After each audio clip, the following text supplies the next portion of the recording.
Tim Maxwell is our final speaker before lunch. Tim is the president of Green Earth Cleaning Systems. He's going to speak to us about Green Earth Solvent. And given where Tim is from, he simply said, "Go Chiefs." Does anybody know what that reference is? Kansas City, here we come, right back where we started from. The only undefeated team in the NFL right now. Just put that's come from Canada originally, yes. Thank you for that kind introduction. And for those of you who were with me yesterday, I was sick yesterday. I noticed, Trevor, you sniffled a little bit. Rich Fitzpatrick said he was feeling not so well. Robert's not so well, so I brought the disease. I gave it to you too, Sid. I am so sorry. I feel horrible. I took a lot of pharmaceuticals this morning. They're now wearing off, and you guys are looking a little different than you did yesterday, but I look forward to 20 minutes with you this morning. Thank you for allowing Green Earth to be here today. I feel like the old guy on the stage based on some of these products that are relatively new. Green Earth has been in use here in Canada now since 2001. And Robert, we have about 50-some affiliates here in Canada. So thank you on behalf of all of our Green Earth affiliates, and some of you are here today. So we're a little bit different than a lot of the other products that are available in the dry cleaning space. Our company was formed on the basis of looking at the dry cleaning industry and the challenges of the dry cleaning industry 15 years and longer before, regarding some of the impacts and the constituent groups that we as dry cleaners face every day. So coming from environmental regulators, there was some pressure on dry cleaners and is pressure on dry cleaners regarding the environmental practices and the solvents in use. Landlords and property managers, they're the de facto regulators of dry cleaners, certainly in the United States and Canada and elsewhere around the world, and I'll get into a little bit of that. The garment manufacturers, the people making the garments, those that are making garments that consumers want to buy, want to wear, feel that are fashionable, and require service in order for those garments to be cared for. Thus, consumers, which are the heartbread of what we do. They are the driving force behind why we as dry cleaners exist. So let me talk a little bit about who we are. A little unique in that we've got 2 Fortune 500 companies as initial shareholders and founding members of Green Earth Cleaning. And then we've got about 1,800 affiliates around the world with 6,000 locations of consumer contact where we deal with customers around the world and the consumer around the world. P&G and GE don't really need an introduction. The dry cleaners, the 3 founding dry cleaners behind Green Earth operated over 400 dry cleaning plants in the United States. They knew the industry, they knew the challenges associated with the industry, so they got excited when a product became available that allowed for some of the challenges that we face as dry cleaners to be mitigated. So the product was a silicone product.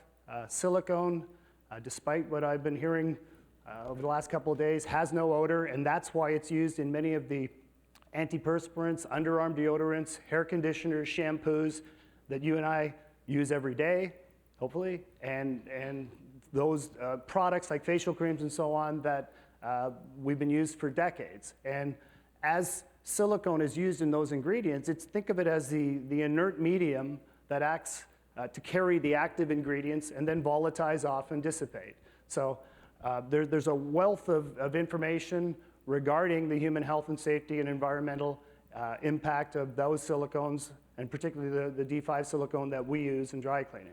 So as it goes down the drain of your shower in the morning, gets to that wastewater treatment plant, because it's lighter than water, it rises to the surface, and then with 8 to 10 days, it volatilizes off and can turn into nothing but SiO2, CO2, and water. Sand, water, and CO2. That's all it can turn into. This slide goes back again to 1999. One of the reasons that we got excited as a company, we took a look at the regulatory status. It is the only product used in dry cleaning today that is a non-VOC. It is specifically exempt as a VOC because of the way it reacts in the environment. It doesn't work to form smog or work with other members of or other products in the atmosphere to cause smog. Doesn't have any exposure guidelines by OSHA. listed as a replacement for ozone-depleting chemicals.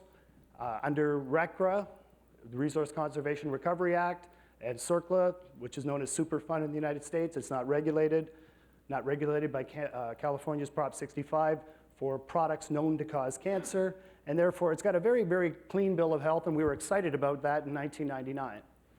That has not changed. None of those criterion has changed in the last almost 20 years. Here in Canada, probably the most comprehensive study of silicones was initiated back in 2009 when Environment Canada said, hey, we understand that this product is used ubiquitously in a lot of different applications, certainly the personal care market.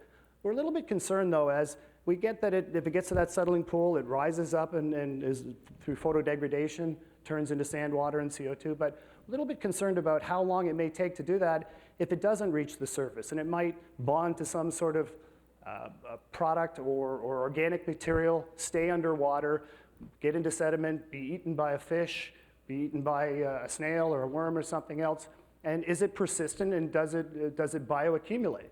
So Canada took a very, very hard look, and there's an 83-page report that's available, and in 2012, the Canadian Environment Minister made this statement through the 83-page report that says it's virtually impossible for siloxane D5 to occur in any environmental matrix at concentrations sufficient to produce harm to the environment. Excuse me. That's a pretty strong statement. That's a statement that we have hung our hat on and continue to hang our hat on regarding the environmental friendliness of this product and why we market our product as environmentally non-toxic. In Europe right now, they're doing a similar analysis for the same reasons. Persistence, bioaccumulation, understood, but toxicity. Is there toxicity associated with this product? Europe has done something a little bit different in that they've grouped D4 and D5 together in their analysis. So Canada looked at pure D5, Europe is looking at a similar silicone called D4 and linear silicones as well. I think it's important as we talk about Canada, well, the US, Canada, and then globally, what the environmental impact is to dry cleaners looking at a solvent alternative like Green Earth, is to take into account what Sherry, I believe you alluded to, Governor Cuomo in New York last summer made a ruckus around, hey, we might ban PERC in New York. Politically expedient to do so, we think we might do that, and came out with new proposed regulations for New York's Rule 232 around dry cleaning.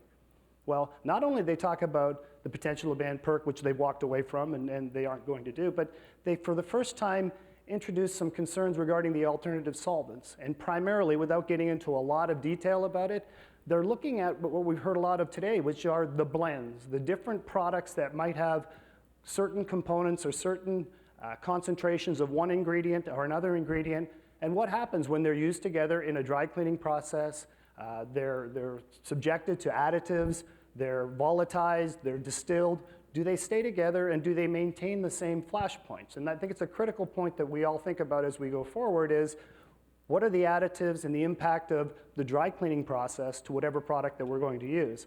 And without getting into a lot of detail, they put the onus back on the equipment manufacturers to safeguard their machines in order to be able to ensure that there aren't these problems going forward or there aren't concerns. So some of the cycle times I've heard today on the various products will be changing as those machines are only capable of reaching certain temperatures now during drying. And we started seeing this coming out of Italy in the last 3 or 4 months. We're going to see more and more of it as machine manufacturers take a look at protecting their liability associated with the wide variety of alternative solvents that are available.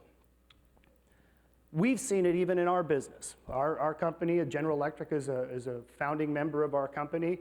When GE was in the silicones business, our product was 90% decamethylcyclopentasiloxane.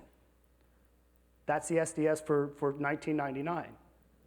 Momentive, which is a hedge fund purchased at Apollo, hedge fund purchased the silicones division from General Electric in about 2006.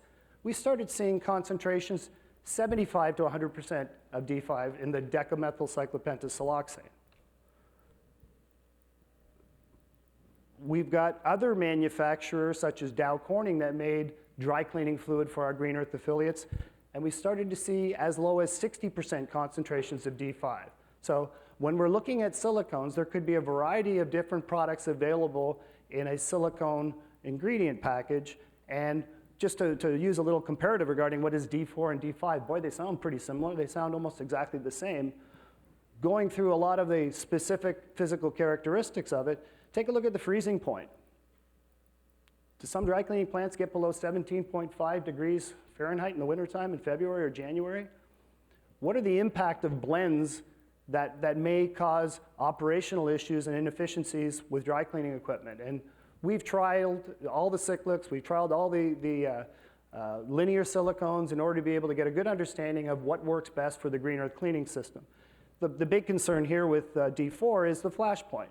That's below the 60-degree standard flash point for a Class 3A machine, which most of these alternatives work in. So we've done a good job to be able to stay completely away from D4s. The products available as a Green Earth branded silicone is 100% pure D5 product, and that's the product that represents our best interest for the dry cleaning industry going forward. I talked a little bit about the shopping centers and the landlords and property managers. We're members of the ICSC, the International Council of Shopping Centers. Our goal is to stay close to those that provide us with the places we can do our business. Landlords and property managers don't trust dry cleaners. Simple as that. They've had some issues associated with some of the chemistry that we've used on the premises over the years. And our feeling is allow the shopping center industry that loves the double visits every week of the consumer coming into the dry cleaning space, or into their centers to be able to use the dry cleaner and the other tenants. Allow them to have the confidence that don't view dry cleaner as an enemy and somebody that could be a potential problem. The two largest property management companies in the United States with a combined market cap of $19 billion are Regency Centers and Kimco. Both of those, we have memorandums of understanding with both of those companies that Green Earth is the provider of choice for their dry cleaning on their premises. They've been very specific regarding their concerns, obviously, about perchloroethylene. They've been very specific about their concerns regarding hydrocarbons, and they don't allow hydrocarbons on the premises. Kimco, and as far as making this public statement, hey, if you're a dry cleaning tenant on one of our properties, we love the fact that you contribute to multiple visits by the consumer. However, if you're using PERC at the end of your lease, you're not using PERC anymore. You have 4 options. 1, Green Earth. 2, 100% wet cleaning. 3, liquid carbon dioxide. And 4, dry it up and make a drop store out of it. They understand now that it's more attractive for the dry cleaning business to have an operating site on the premises because it's more profitable. And we all talk about sustainability, and it's a great thing to be focused on. And I think when every definition of sustainability may be different, but it's our ability as a generation to manage the resources so that future generations can enjoy the same benefits from the planet that we do. The 3 Ps of sustainability in my mind are people, planet, but profitability. If the venture doesn't allow the dry cleaner to make money, you're not going to have the service anymore because he's going to be forced to do something else. The last thing that Kimco said about 2012 when they posted that too was, we want to be able to reduce the energy usage in our centers. We want to be able to see a 20% reduction by 2020. So we got with them, worked on certain equipment configurations and additive configurations, and we've been able to use in our optimized system and see energy reductions from electricity, water, and natural gas or steam for boilers, reductions down from about 53%, $4.28, all the way down to $1.60 in energy usage for those machines. That's a huge number when we look at the operating costs that we have as dry cleaners every day. We also were alerted by some of those Kimco, Regency, and other landlords about the concerns of the additives going into the Green Earth system. Some of the detergents and additives that were being manufactured required under the globally harmonized system of hazard identification, a dead tree and a dead fish. That doesn't resonate well with our brand, and we went back to some manufacturers of detergents and said, hey, here's what we'd like to see. We'd like to see some of the co-solvents that may be hydrocarbons and other products.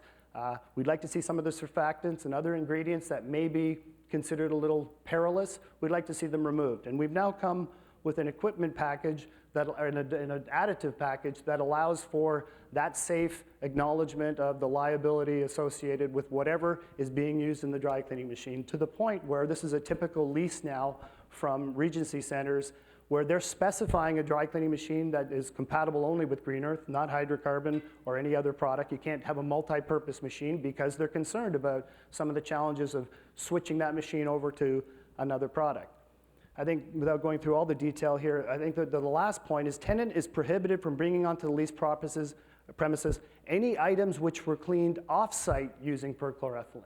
My goodness, that's pretty aggressive. So it isn't so much the regulatory status of where some of the products that we're using today go, it's how we fit in with somebody like a landlord or a property manager in order to be able to secure the location that we have currently.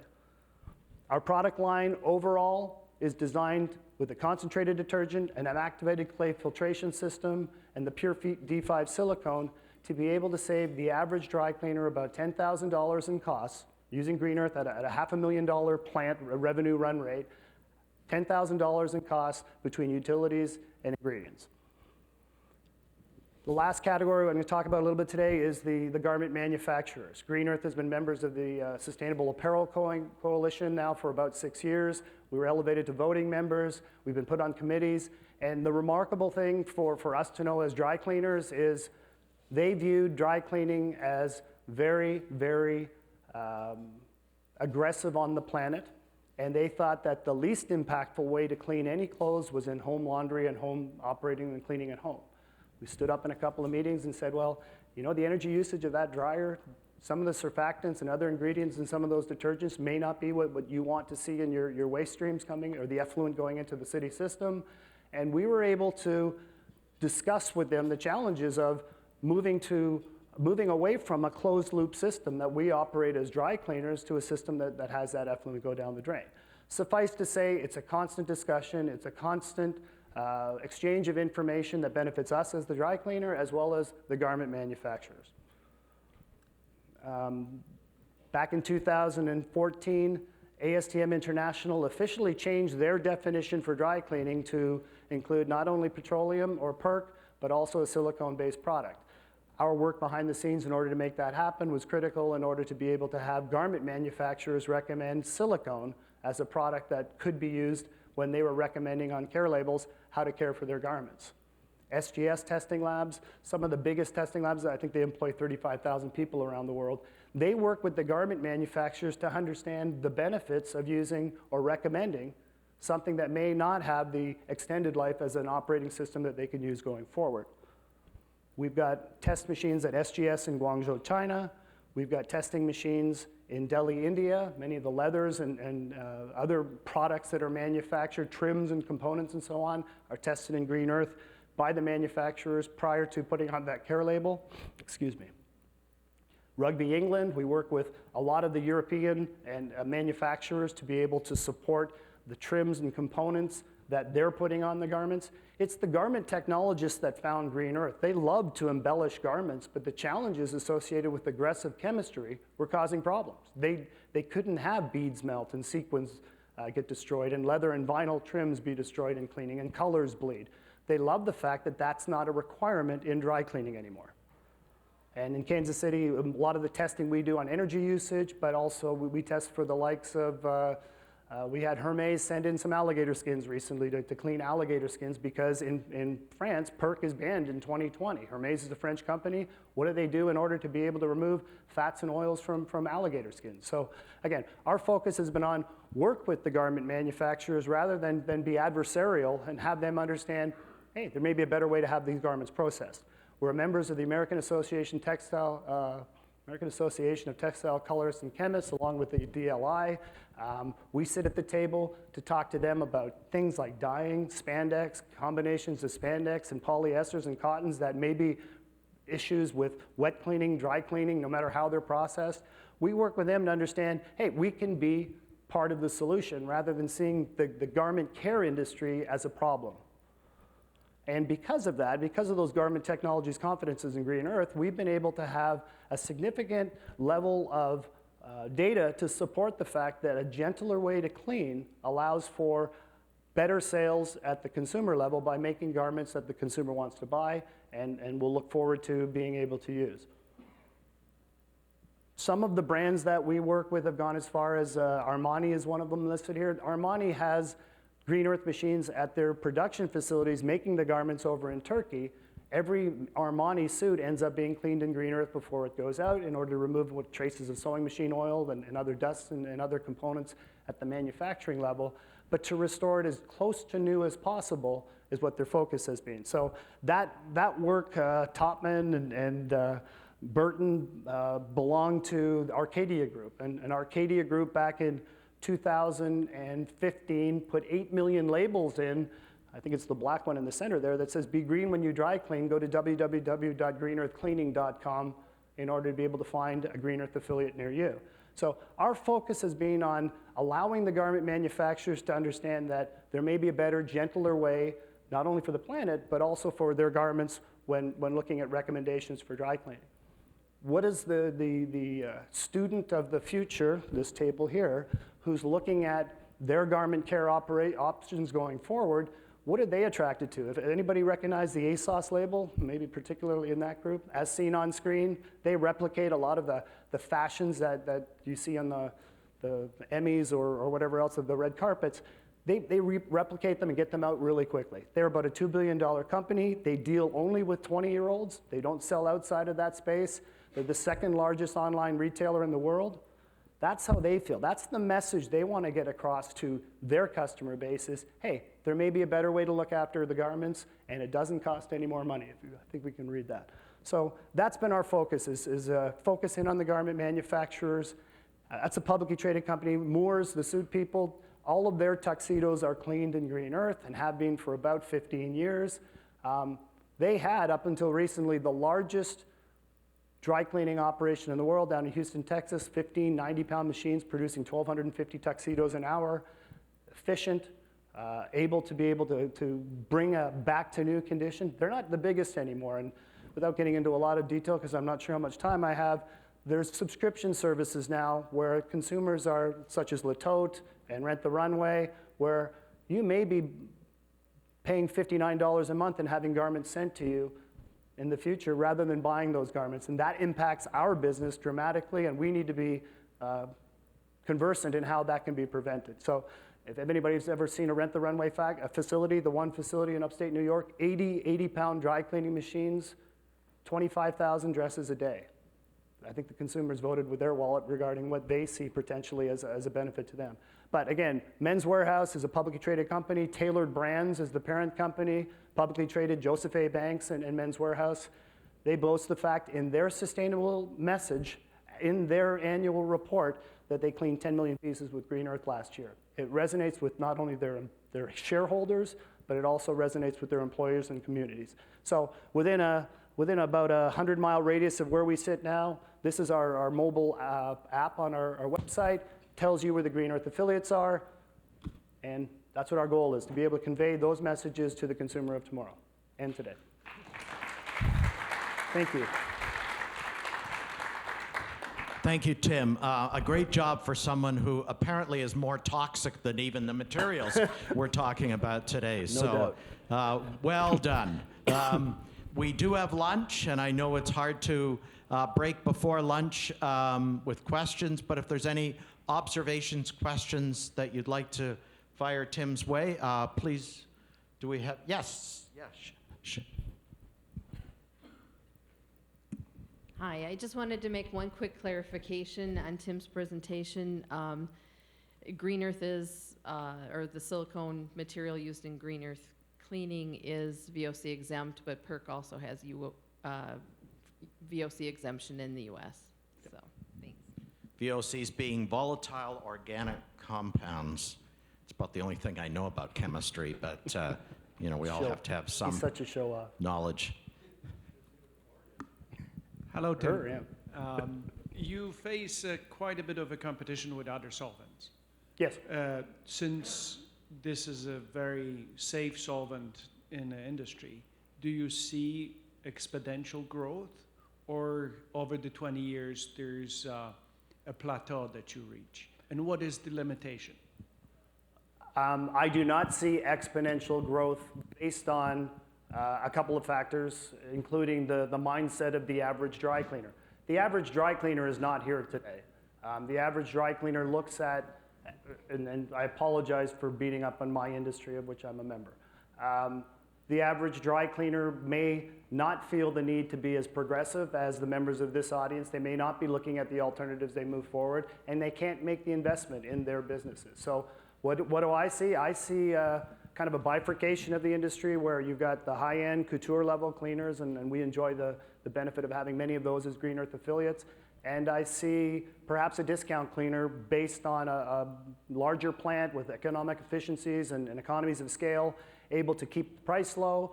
And unfortunately, in between, there's the traditional dry cleaner who is the guy working hard every day trying to compete against the price of a discounter around the corner or down the street, but trying to put out the quality of that couture or higher end cleaner. And that's just a tough, tough way to make a buck. And so exponential growth, no, I don't see that. We're fortunate to have all of the largest franchise groups in the US, Lapels, Tide, OXO, as Green Earth affiliates for a number of reasons, but they're getting locations that other dry cleaners aren't able to get because of their Green Earth affiliation. So I can see, as we all know, the reduction in the number of dry cleaners is taking place and has taken place the last 10 years. I can see a time where there'll be significantly less and it might look a little different. One final question. Thanks, Arthur. Tim, you just might make the point about exclusive geographic, so we control the growth? Correct. Because Robert Coonsen's the Canadian Master Licensor for Green Earth. We try to ensure that our affiliates who we partner with have sufficient market penetration to be able to differentiate themselves from others, and therefore we don't license to any dry cleaner, period. Wonderful. Thank you very much, Tim. Thank you.